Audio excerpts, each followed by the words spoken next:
Hello dear students, this is Subhash और आप सबका स्वागत है सब कुछ सोल्व यूट्यूब चैनल पर लैब असिस्टेंट की फिजिक्स सीरीज में। जैसा कि आप सबको पता है, मैंने स्ट्रेटजी में सबको बताया था कि हम सिलेबस को किस प्रकार से कवर करने वाले हैं।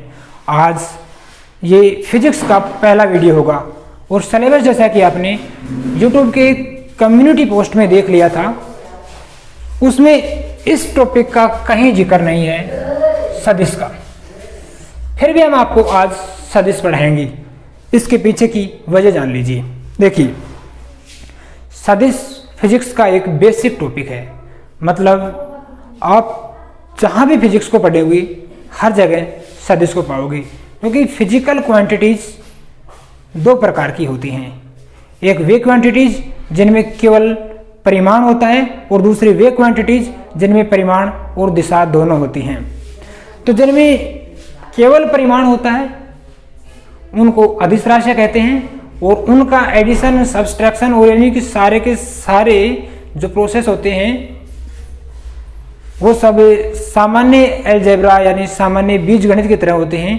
जबकि जिन भौतिक राशियों की दिशा होती है यानी सदिश राशियां जो होती हैं, उनके लिए सारे अलजेब्रिक रूल्स बदल जाते हैं।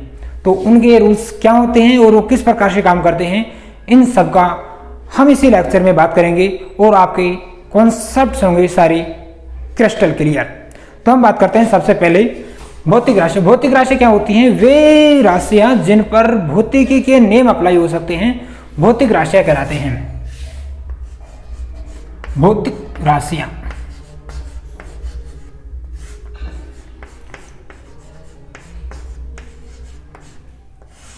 वे सभी राशियां जिन पर भौतिकी के नियम अप्लाई हो सकते हैं। Physics laws are applied which quantities are called physical quantities.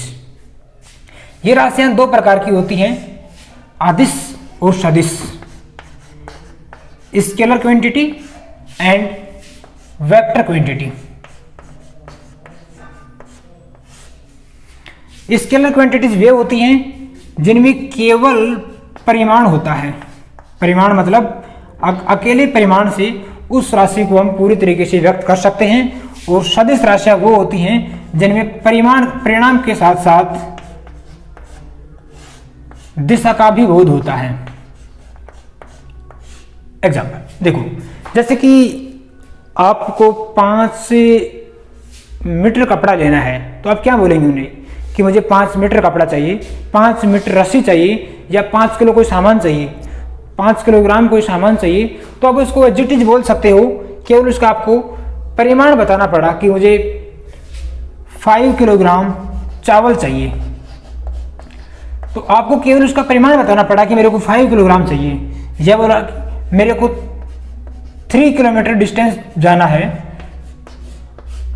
तो केवल 3 किलोमीटर आपने डिस्टेंस बताया कि मेरे को 3 किलोमीटर जाना है। लेकिन यदि यही डिस्टेंस कि मुझे 3 किलोमीटर इस डायरेक्शन में जाना है, यानी कि मुझे नॉर्थ में जाना है, साउथ में जाना है, कहाँ जाना है, तो उस चीज को अगर दिशा के साथ मैं बताऊं कि मेरे को 3 किलोमीटर नॉर्थ में जाना है या यानी उत्तर दिशा में जाना है, तो उस कंडीशन में इसको मतलब ये परिणाम हो गया और इसके साथ साथ ये दिशा हो गई। जहां पर परिमाण और दिशा दोनों का बोध होता है, उस चीज को हम बोलते हैं सदिश राशि। ये अपनी सामान्य डेफिनेशन थी, लेकिन अगर फिजिक्स की डेफिनेशन के हिसाब से बात करें तो अदिश राशियां वे सभी राशियां होती हैं जिनमें केवल परिणाम होता है। जैसे एग्जाम्पल, द्रव्यमान, मास, समय, तापमान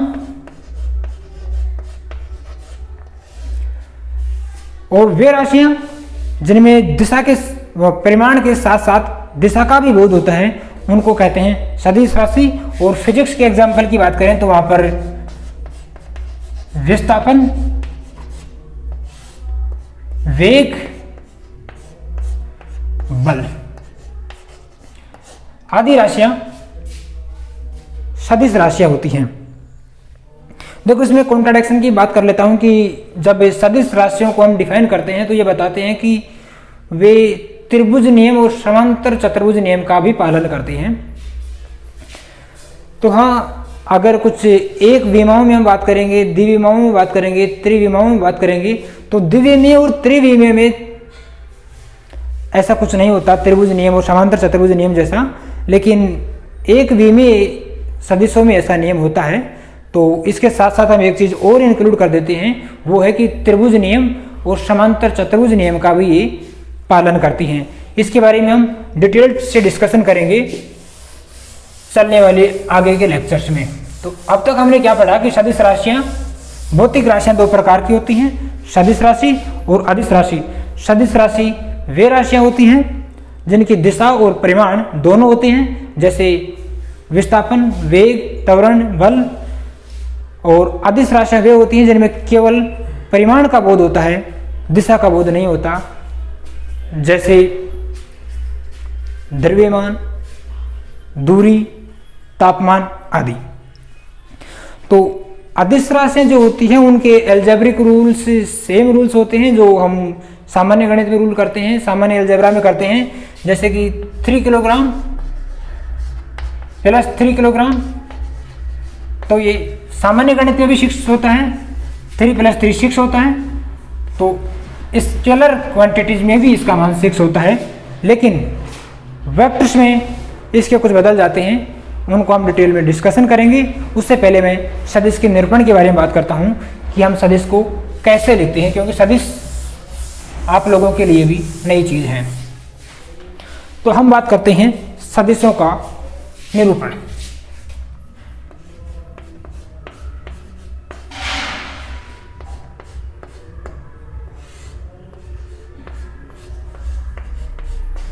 सदिशों का निरूपण देखो कोई भी जो सदिश है उस सदिश को एक सरल रेखा द्वारा व्यक्त किया जा सकता है। सरल रेखा द्वारा, जैसे कि ये एक रेखा है, इसके द्वारा इस सदिश को व्यक्त किया जाता है और इसमें एक तीर का निशान लगा दिया जाता है। ये इसका ओरिजिन पॉइंट है, यानी कि प्रारंभिक बिंदु है, इसको हम कहते हैं प्रारंभिक बिंदु, और इसको बोलते हैं अंतिम बिंदु, जहां पर ये तीर का निशान लगाया जाता है। मतलब सदिश की शुरुआत यहां से होती है और एंडिंग यहां से होती है।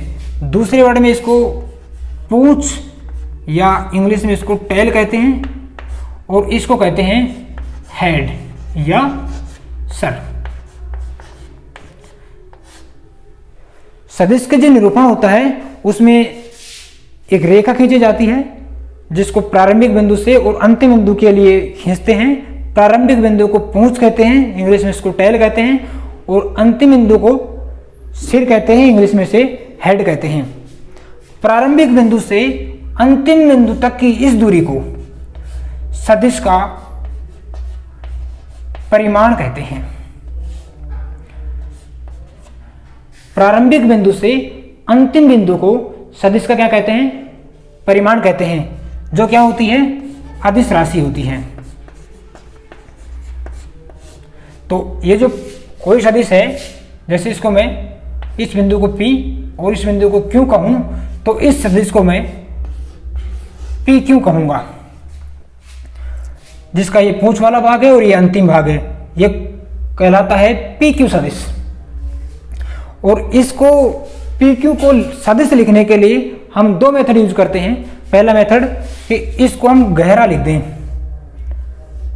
इसको हम गहरा कर देते हैं, लेकिन लिखने की दृष्टि से गहरा करना थोड़ा जटिल काम हो जाता है, इसलिए हम इसी PQ को गहरा करने की बजाय इसके ऊपर तीर का निशान लगा देते हैं, जो कि एक सदिश का निरूपण हो जाता है। जहां से इसकी जो डायरेक्शन है, ये डायरेक्शन होती है P से Q की तरफ। सदिश की डायरेक्शन है जहां पर ये तीर का निशान दिखा जाता है। यहां भी इस तीर का निशान को इस प्रकार से दिखाया जाता है, P से Q की तरफ।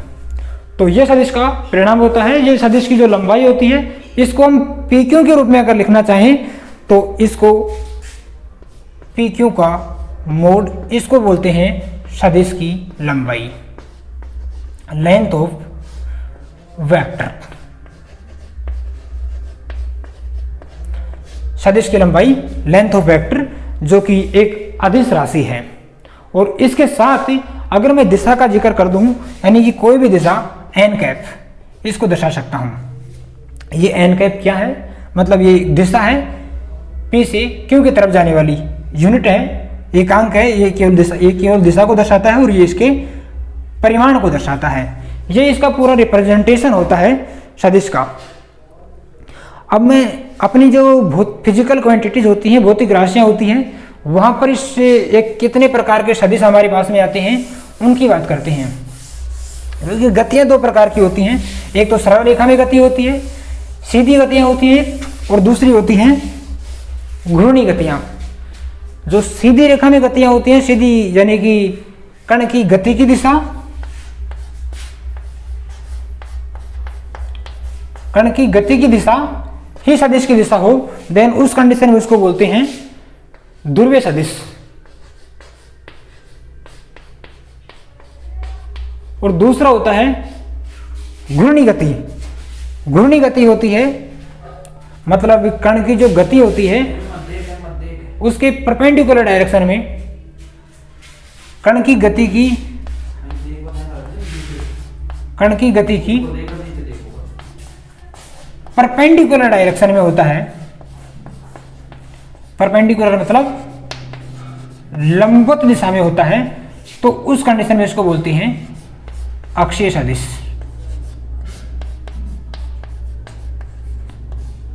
देखिए, ये कोई पार्टिकल जा रहा है, हमारे पास में कोई पार्टिकल कण है कोई, वो कण अगर जिस दिशा में जा रहा है वही दिशा उस सदिश की दिशा है, तो उस कंडीशन में उसको बोलते हैं ध्रुवीय सदिश। और यदि कण की जो दिशा है उसके परपेंडिकुलर सदिश की दिशा है तो उसको बोलते हैं अक्षीय सदिश। एग्जाम्पल की अगर मैं बात करूं तो ये सरल रेखा में गति या समतल में गति हो सकता है, और इसमें जो घूर्णी गति होती है उनकी बात करते हैं, जैसे कि कोणीय वेग, कोणीय संवेग।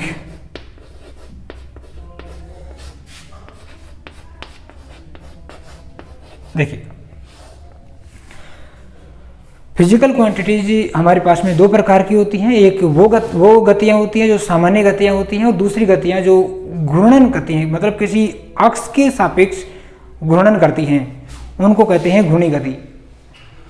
फिजिक्स में जब हम इसका डिटेल डिस्कशन करेंगे तब इस चैप्टर को, इन दोनों सदिश को एक डिस्कशन में देंगे, पूरा डिटेल में समझाएंगे। लेकिन अब तक के लिए यही है कि जो कण की गति की दिशा में ही सदिश की दिशा होती है, देन उस कंडीशन में उसको ध्रुवीय सदिश कहते हैं। और अगर उसके परपेंडिकुलर होता है, मतलब घूर्णन अगर कोई पार्टिकल करता है, देन उस कंडीशन में उसको अक्षीय सदिश कहते हैं। परपेंडिकुलर डायरेक्शन में ये होता है। अब हम बात करते हैं इसमें सदिश की ही, मतलब सदिश का परिणाम क्या होता है और इसका यूनिट वेक्टर क्या होता है। सदिश को, जैसे कि हमने थोड़ी देर पहले बताया था कि एक PQ सदिश हमारे पास में है, ये PQ सदिश, तो इसको हम इस प्रकार से लिख सकते हैं, PQ इसका परिणाम और इसके साथ इसकी दिशा। कोई भी सदिश अपने पास में PQ सदिश कोई है, उसका ये परिणाम और उसके साथ उसकी दिशा, इन दोनों चीज़ों को हम एक साथ इंक्लूड करते हैं, जहाँ पर ये अदिश राशि होती है और साथ ही साथ ये सदिश की लंबाई को दर्शाती है। ये सदिश की लंबाई को दर्शाती है। अभी जो से हमने बताया कि एक रेखा है, इसकी जो ये लेंथ है ये इसका परिणाम कहलाती है, और ये जो जिस दिशा में तीर का निशान जा रहा है ये इसकी दिशा होती है। इस प्रकार हम सदिश को बता पाते हैं। और अब हम बात करेंगे कि ये आखिर सदिश कितने प्रकार के होते हैं, क्योंकि हमारे पास में डायरेक्शन होता है और मैग्नीट्यूड होता है।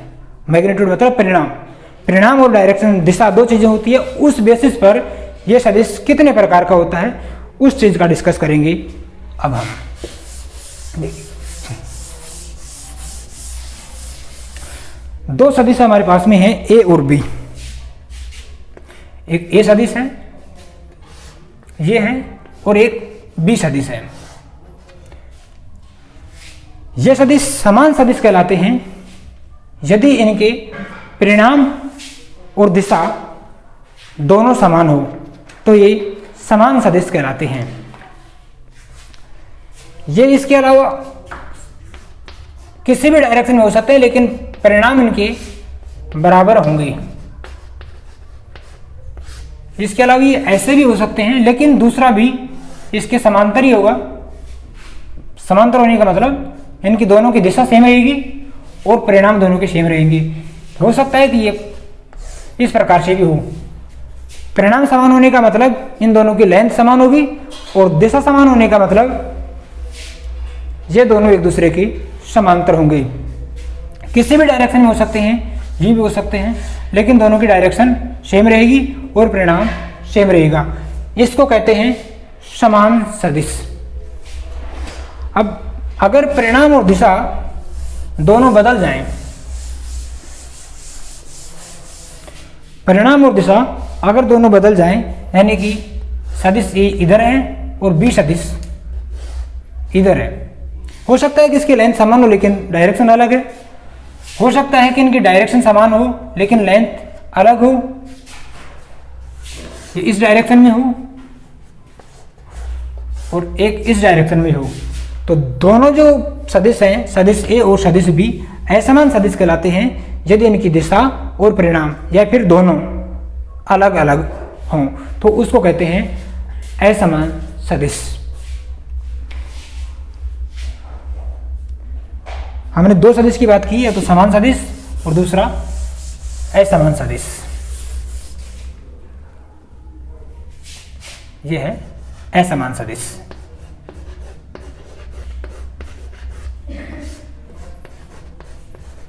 असमान सदिश की बात करें जहां पर परिणाम और दिशा या फिर दोनों अलग अलग हों। तीसरा है विपरीत सदिश। विपरीत सदिश में क्या होता है कि इनका परिणाम समान हो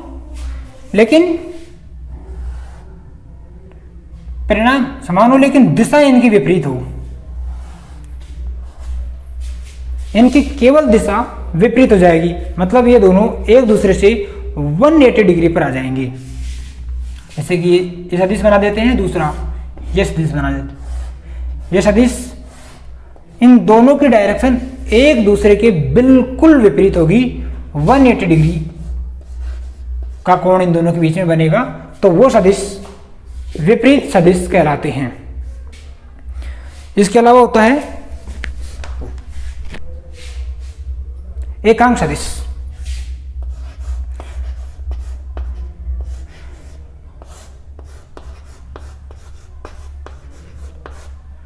देखो, अब तक हमने जो तीन सदिश पढ़े हैं, समान सदिश, असमान सदिश और विपरीत सदिश, ये दोनों एक दूसरे से रिलेटिव थी, ये रिलेटिव क्वांटिटीज थी। लेकिन ये जो एकांक सदिश है ये इंडिपेंडेंट क्वांटिटी है, मतलब इसका जो परिणाम है वो एकांक रहेगा। इसका परिणाम एकांक रहेगा। दिशा इसकी कुछ भी हो सकती है, जैसे कि ये हमारे पास में ये सदिश है, ये सदिश है, एक ए सदिश है, ये बी सदिश है, ये सी सदिश है। ये तीनों सदिश हैं, लेकिन इन तीनों के परिणाम यूनिट होंगे, 1 होंगे। यानी कि इसकी लंबाई 1 यूनिट होगी, इसकी लंबाई 1 यूनिट होगी, इसकी लंबाई 1 यूनिट होगी। तो इस कंडीशन में इसको बोलते हैं एकांक सदिश।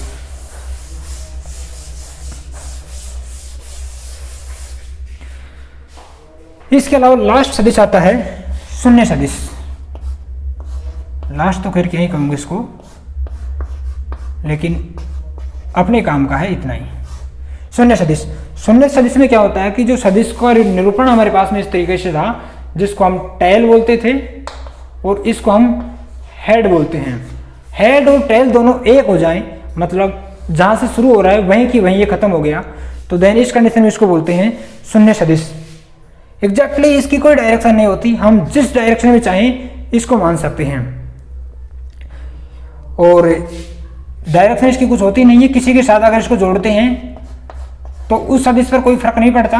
हाँ, इसको ओ से रिप्रेजेंट करते हैं या 0 से रिप्रेजेंट करते हैं, जिसके ऊपर सदिश का मार्क लगा दिया 0 सदिश। किसी ऐड करो या किसी से सब्ट्रैक्ट करो, इस पर कोई फर्क नहीं पड़ेगा। और अगर इसको किसी से आप गुणा कर देते हो, मल्टीप्लाई कर देते हो, तो वो शून्य सदिश के बराबर ही हो जाता है। ये होता है शून्य सदिश, जीरो वेक्टर। ये इंडिपेंडेंट क्वांटिटी है, ये अकेले सदिश के लिए ही डिसाइड किया जाता है, जैसा नहीं है कि किसी दूसरे के रिलेटिव में हम देखेंगे। तो इस प्रकार हमने 5 सदिश पढ़े हैं: समान सदिश, असमान सदिश, विपरीत सदिश, एकांक सदिश और शून्य सदिश। मैं एक बार फिर से रिवाइज करवा देता हूं। 2 सदिश समान सदिश कहलाते हैं, ए और बी 2 सदिश समान सदिश कहलाते हैं यदि उनके परिणाम और दिशा दोनों समान हो। अगर दोनों में से एक भी, परिणाम और दिशा दोनों में से एक भी असमान हो तो उसको असमान सदिश कहते हैं। अगर परिणाम समान हो और दिशा विपरीत हो तो उसको विपरीत सदिश कहते हैं। परिणाम एकांक हो, दिशा कोई भी हो, उसको हम एकांक सदिश कहते हैं। और जिसका परिणाम और दिशा दोनों शून्य हो, मतलब शून्य सदिश में डायरेक्शन में इन्फिनिटी मान सकते हैं कि ये किसी भी डायरेक्शन में इसको मान सकते हैं, लेकिन इसका परिणाम सदैव शून्य होगा, तो इसको कहते हैं शून्य सदिश। ये 3 चीजें रिलेटिव होती हैं। रिलेटिव मतलब एक दूसरे के सापेक्ष डिसाइड की जाती हैं, और ये दोनों इंडिपेंडेंट होती हैं, यानी कि स्वतंत्र राशि होती है, ये जो अकेले ही डिफाइन की जाती हैं। समझ में आया? तो इस प्रकार से हम इसके अलावा भी एक सदिश जिसको रेसिप्रोकल वेक्टर बोलते हैं, व्युत्क्रम सदिश बोलते हैं, जिसका परिणाम एक दूसरे का व्युत्क्रम होता है, उसकी शायद जरूरत नहीं है बताने की। तो सदिश हमारे पास में 5 प्रकार के होते हैं: समान सदिश, असमान सदिश, विपरीत सदिश, एकांक सदिश और शून्य सदिश। अब हम बात करते हैं कि इन सदिश को हम कैसे लिखते हैं ग्राफ में। ग्राफ पेपर पर अगर इन सदिशों को हम लिखना चाहें तो कैसे लिखेंगे? तो जैसा कि आपने 9th क्लास में पढ़ा था, 9th क्लास में आपने जैसा सुना था कार्टेशियन कोऑर्डिनेट सिस्टम, कार्तीय निर्देश तंत्र।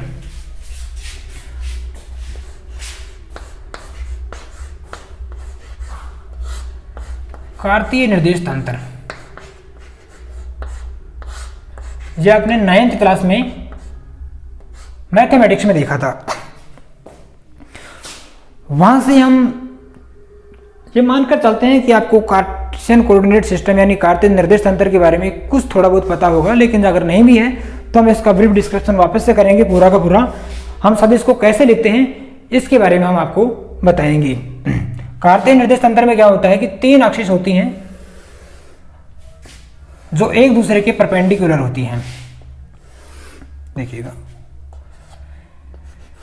इसको हम एक्स एक्सिस बोलते थे, इसको वाई एक्सिस बोलते थे, और इन दोनों एक्सिस के परपेंडिकुलर इस डायरेक्शन में, चौक वाली डायरेक्शन में, क्योंकि अब मैं बोर्ड पर तो इस डायरेक्शन को दर्शा नहीं सकता कि इस डायरेक्शन को हम कंसिडर करेंगे। जब भी हमें देखना होगा इस चीज को तो हम इसको यही इसी वे में देखेंगे।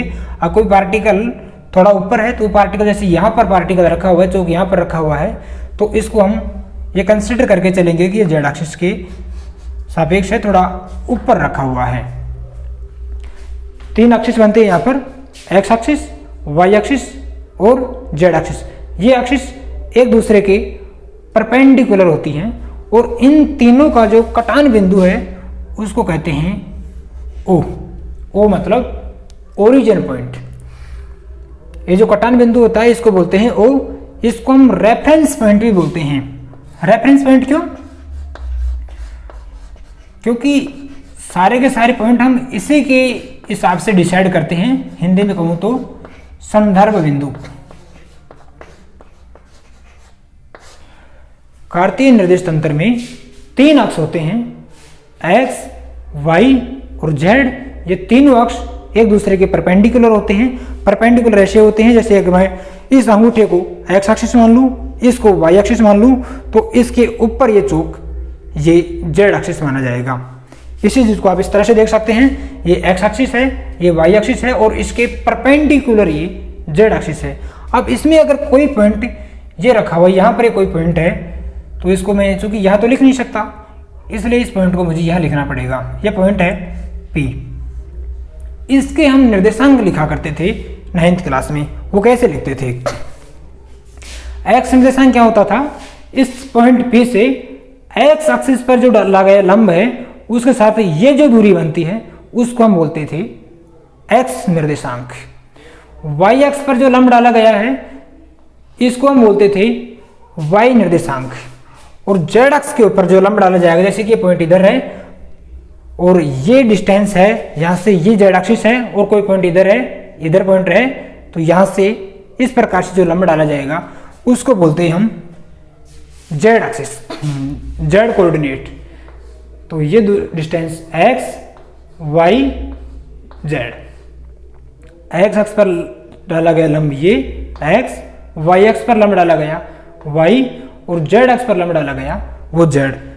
कार्तीय निर्देश तंत्र में हम किसी बिंदु की स्थिति इसी प्रकार से डिसाइड करते हैं, इस प्रकार से हम उसको लिखते हैं। अब इसको हम सदिश फॉर्म में कैसे लिखेंगे ये डिस्क्रिप्शन हम सीधा त्रिविम में नहीं करेंगे, एक एक विमाओं में करेंगे। देखिए, क्योंकि हमारे पास में गति 3 प्रकार की हो सकती है, एक विमीय गति, द्विविमीय गति और त्रिविमीय गति। देख, एक विमीय गति में क्या होता है?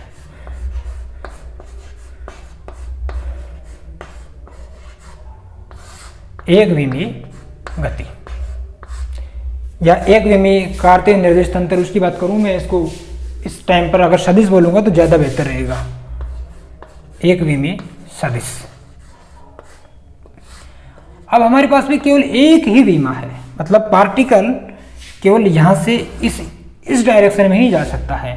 ये सेम सिचुएशन ऐसी होगी जैसे पानी पाइप में जाता है तो उसके पास में केवल एक ही डायरेक्शन बचती है पाइप में, तो केवल एक डायरेक्शन में जाएगा।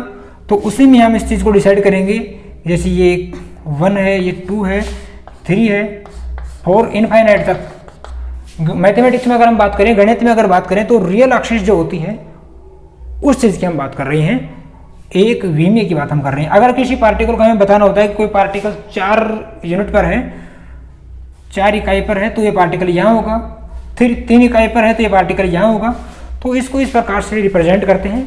या कि अगर हम एक्स एक्सिस को डिफाइन करते हैं तो जो इस एक्स एक्सिस को, जैसे कि ये किसी भी पॉइंट पर है, जैसे एक्स दूरी पर है, तो इसका जो सदिश है वो एक्स आई कैप डिसाइड होगा। जैसे कि हमने बताया था कि एक्स डायरेक्शन में आई कैप, वाई डायरेक्शन में जे कैप और जेड डायरेक्शन में के कैप होता है। तो यहाँ एक्स डायरेक्शन है, इसमें अगर आई कैप मान लें तो स्थिति सदिश आर इक्वल टू एक्स आई होता है। इसी चीज को अगर हम दो विमाओं में बोल दें, द्विविमीय गति की अगर हम बात करें या द्विविमीय सदिश की बात करें, तो वो होता है द्विविमीय सदिश। देखिएगा, इसमें 2 अक्ष हमारे पास में होती हैं, एक्स और वाई। हो सकता है एक्स और वाई हो, वाई और जेड हो, एक्स और जेड हो, तीनों कंडीशन हो सकते हैं हमारे पास में। पर द्विविमीय है तो 2 ही एक्सिस होंगे, या तो एक्स और वाई होगा या वाई और जेड होगा या एक्स और जेड होगा। कार्टेशियन कोऑर्डिनेट सिस्टम है, यानी 3 विमाओं में हम इसको दर्शाना चाहते हैं। तो तीसरा परपेंडिकुलर एक्सिस हमें यहां दिखाना होगा। तो तीसरा परपेंडिकुलर एक्सिस क्या होगा? जैसे कि हम X particle X Y plane में है, इसी तल में है, तो जेड एक्सिस ऊपर होगा। जैसे कि हम नॉर्मली इसमें रहते हैं, खेलते हैं, घूमते फिरते रहते हैं, वो सब जमीन पर करते हैं और हमारा जेड कोऑर्डिनेट जो है वो 0 हो जाता है। यह पार्टिकल हो सकता है कि वाई और जेड प्लेन में हो सकता है एक्स जेड प्लेन में होगा। देन उस कंडीशन में जो परपेंडिकुलर एक्सिस है ये हो जाएगा वाई। इन तीनों कंडीशन में हम एक पॉइंट पी को लिखना होगा, पी, जहां पर एक्स और वाई कोऑर्डिनेट में लिखूंगा।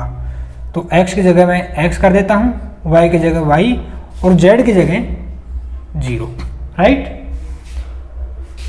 जैसे कि कार्टेशियन कोऑर्डिनेट में 3 सिस्टम में x y z लिखा था, जहाँ पर ये x और y प्लेन में है तो z कोऑर्डिनेट 0 हो गया, उस चीज को हमने लिख दिया। यहाँ पर x कोऑर्डिनेट 0 हो गया तो यहाँ पर हम p लिखेंगे, x का 0, y का मान y और z का z, x y z हम इसी वे में लिखेंगे। तीसरा ये है, इसमें y कोऑर्डिनेट 0 हो गया तो इसका पॉइंट हो जाएगा p, x 0 और z।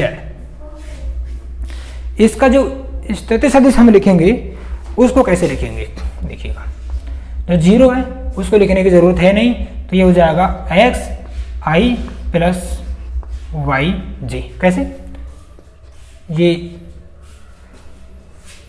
i और j इसको मैं एक बार थोड़ा डिटेल में बताऊंगा इसके बाद में। देखो x के डायरेक्शन में है i कैप डायरेक्शन है, y में है y कैप डायरेक्शन और z में z कैप डायरेक्शन है, लेकिन z कैप डायरेक्शन में इसका कंपोनेंट 0 है तो इसको हम लिख देंगे xi प्लस yj। यहाँ पर x का मान 0 है तो स्थिति सदिश यानी कि सदिश को हम लिखेंगे yj प्लस zk। यहाँ पर y का मान 0 है इसलिए सदिश को हम लिखेंगे xi प्लस zk। ये दोनों विमाओं में हमने लिखा है। द्विविमीय सदिश की हमने बात की है, यानी कि कोई पार्टिकल प्लेन में है तो प्लेन में पार्टिकल की होने की स्थिति में एक कोऑर्डिनेट 0 होगा। वो कौन सा कोऑर्डिनेट 0 होगा, z कोऑर्डिनेट 0 होगा या x कोऑर्डिनेट 0 होगा या y कोऑर्डिनेट 0 होगा। उस हिसाब से हमने इसकी यानी इस सदिश की स्थिति को इस प्रकार से रिप्रेजेंट किया है, यानी कि अगर z कोऑर्डिनेट यहाँ पर 0 है देन उस कंडीशन में इसको लिखा है r equal to xi plus yj। x coordinate 0 है देन उस कंडीशन में लिखा है r equal to yj plus zk, और अगर y कोऑर्डिनेट 0 है देन इस कंडीशन में हमने लिखा है xi प्लस zk। ये होता है द्विविमीय सदिश संरूपण। इस प्रकार से हम त्रिविमीय कर सकते हैं, क्योंकि अब यहाँ पर जाको अपने 0 लिखा है उसके जगह हम उस मिसिंग कोऑर्डिनेट को लिख देंगे और इसको बोलते हैं त्रिविमीय सदिश संरूपण। देखिएगा क्या होता है त्रिविमीय सदिश संरूपण।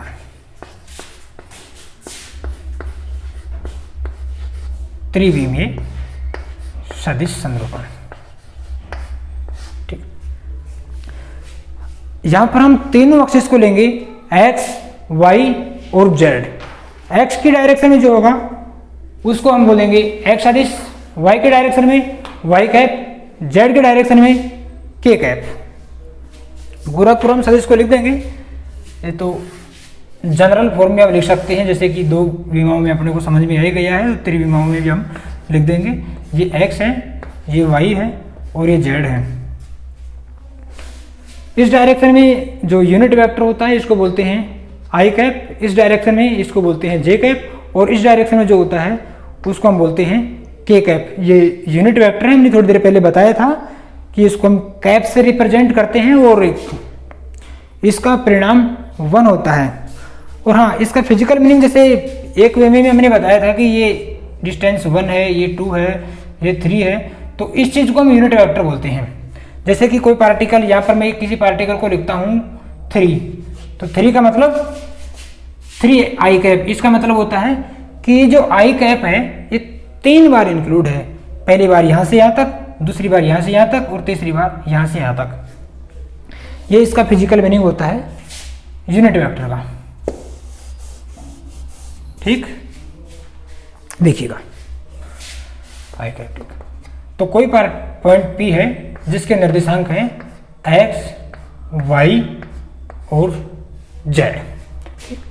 तो x, y, z का पोजीशन वेक्टर हमें अगर लिखना है तो उसको लिखेंगे x i plus y j plus z k। ये इसका पोजीशन वेक्टर होता है जो कि 3 विमाओं में हमने लिख दिया। एकविमीय सदिश संरूपण लिख सकते हैं, द्विविमीय लिख दिया और त्रिविमीय लिख दिया। अगर मैं त्रिविमीय को ही लिख देता हूं और उसमें बता दूं कि दो कंपोनेंट यहाँ पर जीरो हो गए तो ये एकविमीय हो जाता है। अगर मैं कहूं कि इसमें से अकेला कंपोनेंट जीरो होता है, इन तीनों में से कोई सा भी एक कंपोनेंट जीरो हो जाता है तो उसको हम द्विविमीय कह देते हैं। और अगर तीनों कंपोनेंट में कोई सा भी जीरो नहीं है तो इसको हम त्रिविमीय सदिश संरूपण कहते हैं, त्रिविमीय कह देते हैं। देखो अब अगर हम त्रिविमीय पढ़ लेते हैं तो इसकी दोनों की दोनों स्पेशल कंडीशन हो गई। अब मैं एक एग्जाम्पल्स की बात कर लेता हूँ, एक विमीय के एग्जाम्पल, दो विमीय के एग्जाम्पल और त्रिविमीय के एग्जाम्पल। मतलब नॉर्मल फिजिक्स के जो एग्जाम्पल हैं उनकी हम बात करेंगे। एक विमा में गति जैसे चींटी की गति हो सकती है, चींटी की गति एक विमीय गति होती है, या पाइप में जो पानी जा रहा है वो एक विमीय है, या मैं बोल सकता हूं सीधी सड़क पर गति। अपने पास में सीधी सड़क है, उस पर जो गति होती है उसको बोलते हैं एक विमीय गति। द्विविमीय अगर गति की मैं बात करूं तो द्विविमीय गति होती है सामान्य खेल कूद में जो हम चलते हैं,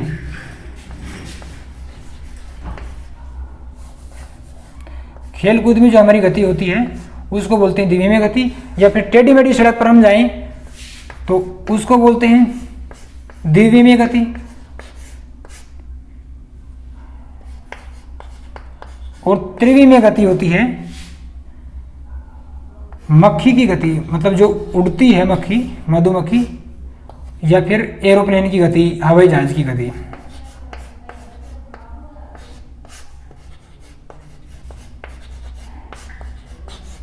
हवाई जहाज की गति त्रिविमीय गति का उदाहरण है।